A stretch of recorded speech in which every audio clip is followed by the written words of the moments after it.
Hello, I'm a Mac. And I'm a PC. No, we're not doing that. There's a common mistake being made each day by a lot of iOS users, and not knowing the truth could be ruining your iPhone's battery life. As an Android convert, I've always been under the impression that force shutting down recently used apps means better battery life and a faster running iPhone. Why? Because devices like your computer, and in this case your smartphone or tablet, have short-term memory, also known as RAM. And if that memory is trying to recall too many things at the same time, a device may begin to get sluggish and end up using more battery. Now, one of the things that you need to make sure of on a computer system is that you have enough RAM to do your job properly. But herein lies the misconception. iOS users are actually using more power by closing apps manually. The reason, in short, is that iPhones are better at cleaning up after their users. Whoa, what exactly do you mean by better? Lifehacker quoted a former Genius Bar technician named Scotty Loveless, who explained,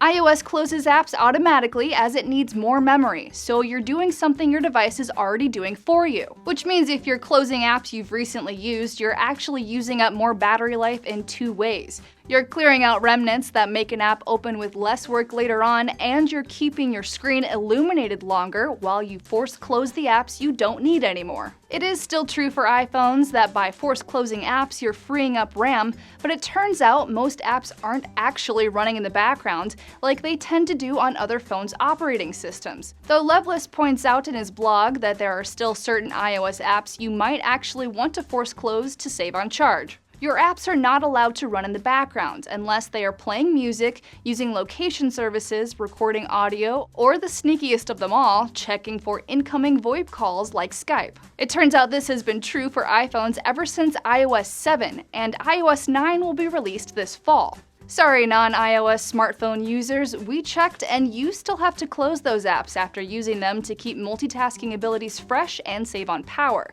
But at least you've got more power-saving options built in these days. For Newsy, I'm Leah Becerra.